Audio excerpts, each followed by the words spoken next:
Praise the Lord. கர்த்தரும் உலக இரட்சகரும் ஆகிய ஆண்டவராகிய இயேசு கிறிஸ்துவின் இனிதான நாமத்தினாலே உங்கள் யாவரையும் அன்போடு வாழ்த்துகிறேன்.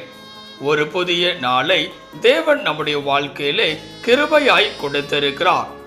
ஒவ்வொரு நாட்களையும் அவர் நமக்கு ஆசீர்வாதமாக கொடுத்து அவருடைய கிருபையினாலே நம்மை தாங்குகிற தேவனாகவும் நடத்துகிற தேவனாகவும் காணப்படுகிறார்.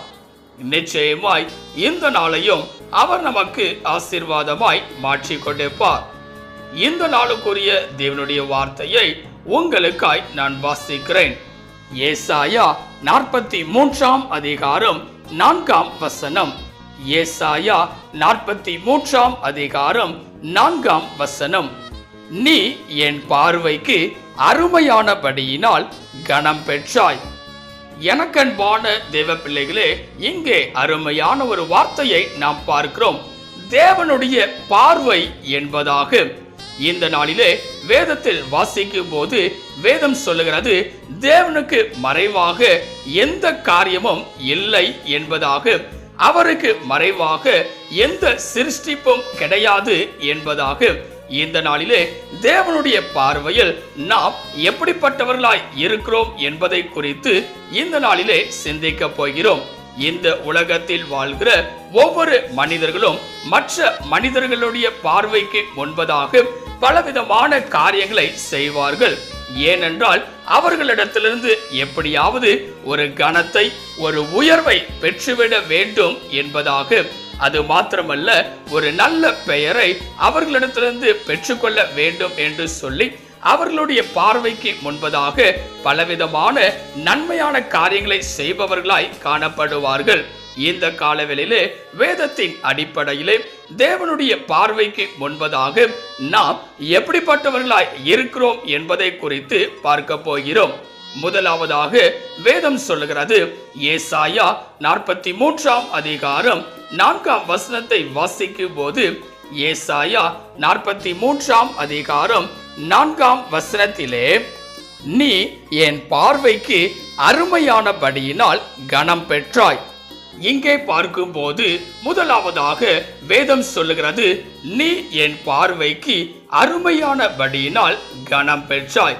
ஆம் பிரியமானவர்களே, இந்த நாளிலே தேவனுக்கு முன்பாக நாம் அருமையானவர்களாய் காணப்படுகிறோம். அவருடைய கரத்திலிருந்து கனத்தை பெற்றுக்கொள்ளுகிற பிள்ளைகளாய் காணப்படுகிறோம். இன்றைக்கு அநேக நேரங்களிலே சந்தேகத்தோடு நாம் காணப்படுகிறோம்.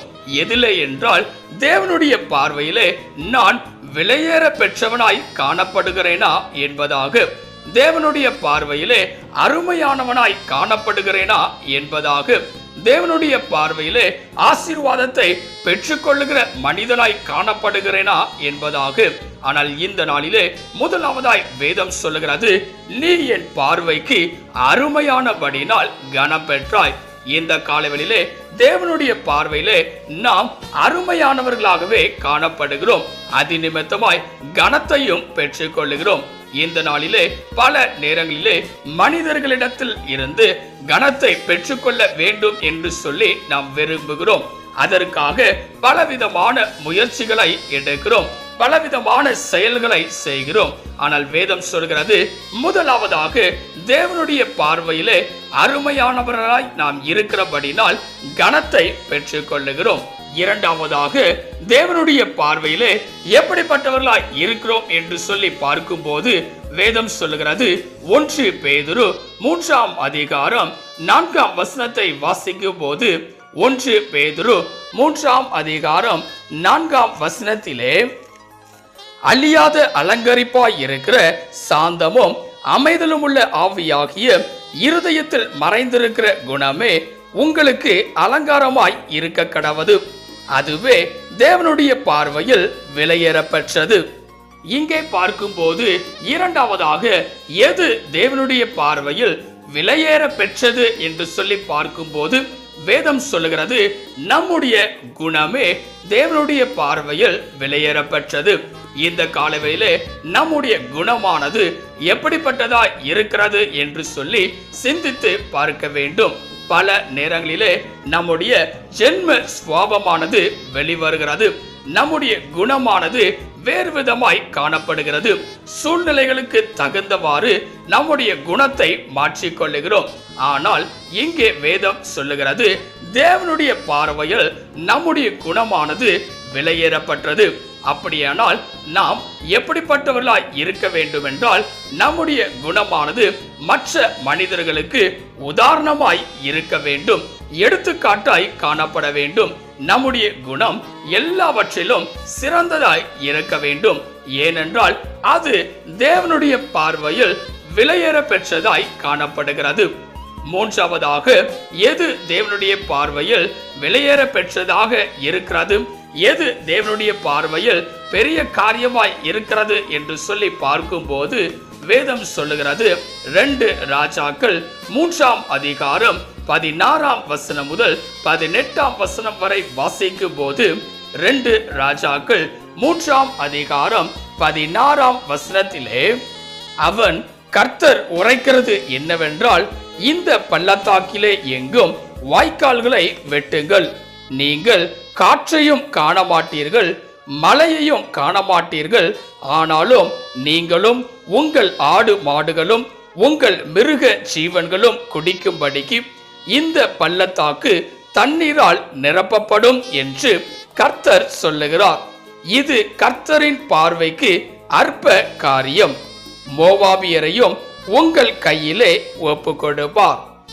இங்கே பார்க்கும்போது மூன்றாவதாக வேதம் சொல்லுகிறது, கர்த்தரின் பார்வையிலே அற்ப காரியம்.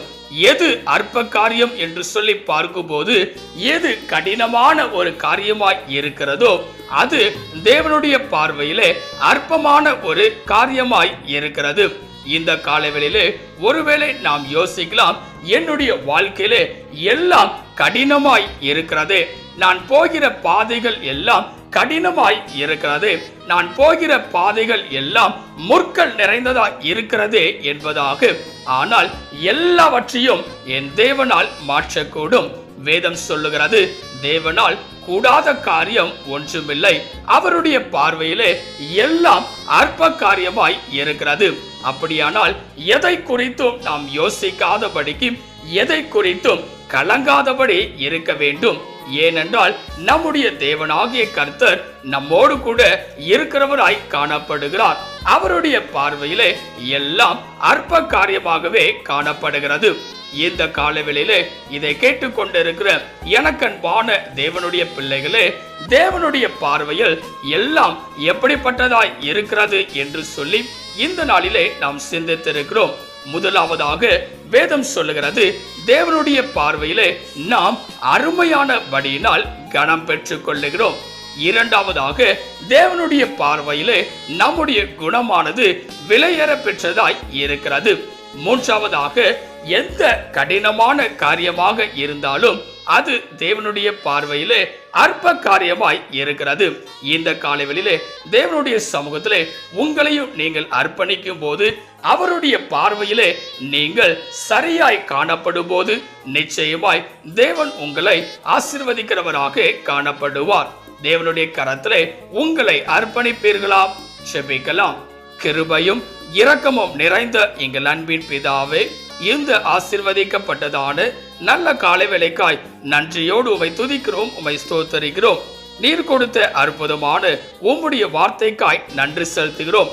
உம்முடைய பார்வையிலே எல்லாம் எப்படிப்பட்டதாய் இருக்கிறது என்று சொல்லி இந்த நாளிலே நாங்கள் சிந்தித்திருக்கிறோம். இந்த காலவெளியிலே இதை கேட்டுக்கொண்டிருக்கிற, இதை பார்த்து கொண்டிருக்கிற ஒவ்வொரு பிள்ளைகளும் தங்களுடைய வாழ்க்கையிலே உம்முடைய பார்வைக்கு முன்பதாக சரியாய் காணப்பட நீர் கிருபை தருவீராக. அதி நிமித்தமாய் உம்முடைய கரத்திலிருந்து ஆசீர்வாதத்தை பெற்றுக்கொள்ள நீரே கிருபை தரும்படியாய் நாங்கள் செபிக்கிறோம். நீரே பெரிய காரியங்களை செய்வீராக. நீர் மாத்திரம் மகிமைப்படுவீராக. இயேசுவின் நாமத்தில் செபிக்கிறோம் எங்கள் ஜீவனுள்ள நல்ல பிதாவே, ஆமென். கர்த்தர் தாமே இந்த வார்த்தையின் மூலமாய் உங்களை ஆசீர்வதித்து அவருடைய பார்வையிலே நீங்கள் நலமான காரியங்களை செய்யும் போது உங்களை ஆசீர்வதிக்கிற தேவனாக அவர் காணப்படுவாராக. ஆமென். God bless you.